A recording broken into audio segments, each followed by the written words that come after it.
වතාවක් අම්මට සිද්ධ වෙනවා එයාගේ පුත්‍රයාව එයාගේ තාත්තත් එක්ක තියලා දුර ගමනක් යන්න. එයාට සිද්ධ වෙලා තියෙනවා එයාගේ අසනීප තාත්තව බලන්න යන්න. ප්‍රථම වතාවටයි තමුන්ගේ පස් හැවරදි පුත්‍රයාව තමාගේ සැමියත් එක්ක ගෙදර තියලා යන්නේ. පළවෙනි වතාවටයි මේ තාත්තා එයාගේ පස් හැවරදි පුත්‍රයා එක්ක තනියම රාත්‍රියක් ගත කරන්න යන්නේ. ඉතින් තාත්තා දරුවත් එක්ක මුළු දවසම ගත කරනවා. hina වෙනවා, සෙල්ලම් කරනවා, කෑම බීම හදනවා, වර්ත වටේ ඇවිදිනවා, දරුවව කරේ තියාගෙන යනවා.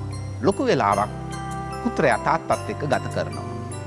මෙන්න රාත්‍රී කෑම කාලේ වුණාට පස්සේ මේ පුත්‍රයා නිදා ගන්න වෙලාව ඇවිල්ලා. නිදා ගන්න ගියාම තාත්තා කියනවා දැන් පුතේ රෑ වෙලා ඔයා නිදා ගන්න කියලා ඇඳ සකස් කරලා එයාව ඇඳෙන් තියනවා. පුතා කියනවා තාත්තට තාත්තේ පොඩ්ඩක් ඉන්න. ඉන්න යන්න ඉස්සෙල්ලා නිදා ගන්න ඉස්සෙල්ලා රාත්‍රී ආඥාව කියන්න ඕන. එහෙනම් කියන්නකෝ කියලා තාත්තා පුතාට කියනවා. පුත්‍රයා යාඥාව පටන් ගන්නවා. දයාබර සමිඳුනි. අද දවසේ මේ දේවල් දුන්නට ඔබ වහන්සේට ස්තුතියි. මා මේ රාත්‍රියේ නිින්දට ගිහින් හෙට උදේ අවදි නොවුනොත් මගේ ආත්මය ඔබ වහන්සේ බාර ගන්න. මගේ ආත්මය ඔබ වහන්සේට බාරයි. එහෙම කියලා යාඥාව අවසන් කරනවා. ඒ තමයි එයා සාමාන්‍යයෙන් යාඥා කරන විදිහ. ඒ යාඥාවට එයා තව දෙයක් එකතු කරනවා. තාත්තගේ ඇස් දෙක දිහා බලාගෙන. අනේ ආදර දෙවිඳුනි. මාව මගේ තාත්තා වගේ ඊටාම හොඳ මිනිහෙක් බවට පත් කරන්න.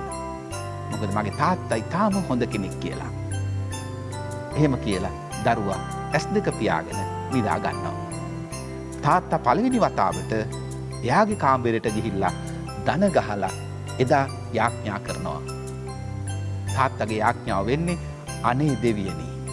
මගේ පුතා විශ්වාස කරන, මගේ පුතා හිතාගෙන ඉන්න ඒ හොඳ තාත්තා වෙන්න මට උදව් කරන්න කියලා. අනේ දෙවියනි අපිට හොඳ මිනිසුන් වෙන්න උදව් කරන්න.